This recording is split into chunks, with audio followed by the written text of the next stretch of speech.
Outlet पर होगा आपके सारे फिजिक्स के इंस्टीट्यूट मैथ्स और उसका सफाया। बस अपने फोन से क्वेश्चन की फोटो खींचो, क्रॉप करो और तुरंत वीडियो सोल्यूशन पाओ। डाउनलोड कीजिए डाउटनेट ऐप अभी या फिर व्हाट्सएप कीजिए अपने डाउट्स 8 400 400 400 पर। Hello students, in this question it is given that a bob of a simple pendulum has a mass of 40 gram and a positive charge of 4 into 10 to power minus 6 coulomb. ठीक है, it makes 20 oscillation in 45 seconds. A vertical electric field pointing upward and of magnitude 2.5 into 10 to power 4 Newton per coulomb is switched on. How much time will it take to complete 20 oscillation? देखो क्या हो रहा है, question समझाता हूँ आपको। पहले एक सिंपल पेंडुलम है, ठीक है, इस तरह से मान लो ये पेंडुलम यहाँ पे लगा हुआ है, ठीक है। अब ये क्या कर रहा है, टू एंड फ्रो मोशन कर रहा है भाई। 20 ओसिलेशन बना रहा है 45 सेकंड में। 45 सेकंड में कितने बना रहा है, 20 ओसिलेशन, ठीक है। तो एक 45 सेकंड में बना रहा है 20 ओसिलेशन, तो एक सेकंड में कितने ओसिलेशन बनाएगा, 20/45 ओसिलेशन, ठीक है। तो ये तो होगी इसकी फ्रीक्वेंसी कि एक सेकंड में इतने ओसिलेशन बना रहा है।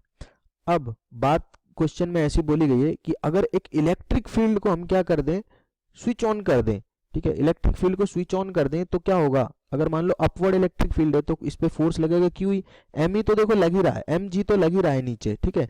अब जब ये क्यू ई नहीं होगा तब भी लगेगा और क्यू ई होगा तब भी लगेगा। लेकिन क्यू ई किस कारण आएगा, जब आप स्विच ऑन कर दोगे इलेक्ट्रिक फील्ड को, ठीक है। तो अब हम क्या करते हैं, यहाँ से टाइम पीरियड लिखने की कोशिश करते हैं, विच इज 2π√L/g होता है सिंपल पेंडुलम का टाइम पीरियड, ठीक है। तो 2π लिखेंगे, अंडर रूट लिखेंगे, एल फाइंड करनी है हमें लेंथ ऑफ स्ट्रिंग जो है, और जी की वैल्यू 10 लिख देंगे। टाइम पीरियड हम यहाँ से निकाल सकते हैं। देखो एक सेकंड में नंबर ऑफ ऑसिलेशन हो गए कितने, 20। अब देखो 20 ऑसिलेशन बनाता है 45 सेकंड में, तो एक ऑसिलेशन में कितना टाइम लगेगा, 45/20। तो एक ऑसिलेशन का टाइम ही तो होता है टाइम पीरियड, यानी कि ये हो गया 45/20, ठीक है। तो 2π√L/g की वैल्यू को मैं 45/20 के बराबर कर देता हूँ। 45/20 इज इक्वल टू 2π√L/g यानी कि 10, ठीक है।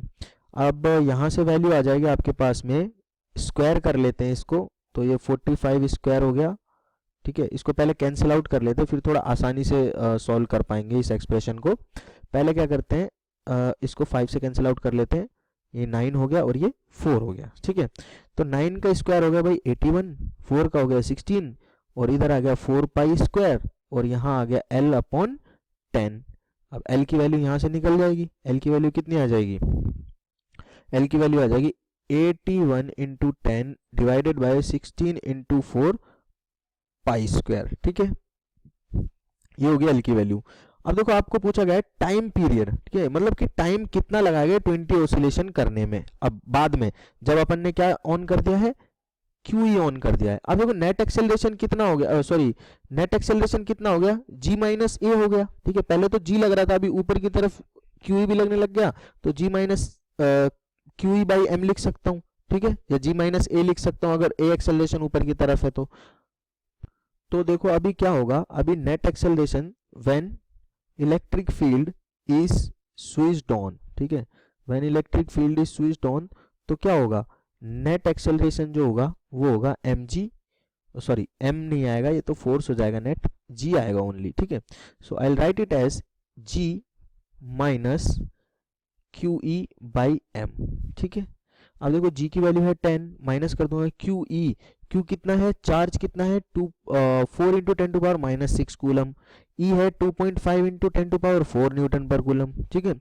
और मास कितना है 40 ग्राम, तो ये वैल्यूज पुट कर लेते हैं, ठीक है। 4 × 10⁻6 coulomb into 10⁻6 coulomb multiplied by 2.5 × 10 कितना है 4 है न्यूटन पर कूलम, ठीक है। तो 4 न्यूटन पर कूलम आ जाएगा, ठीक है। डिवाइड कर देंगे m से, 40 ग्राम यानी कि 40 × 10⁻³ किलोग्राम से, तो ये यहाँ से आपके पास आ जाएगी वैल्यू, जो निकल के आएगी वो होगी final value of net acceleration. ये देखो 10 बार चला गया, ठीक है, तो ये 10 ये नहीं, तो ये आपके पास आ जाएगा यहाँ से 7.5, ठीक है। 10 माइनस यहाँ बन जाएगा 2.5 और यहाँ बन जाएगा 10 में से माइनस करेंगे तो 7.5।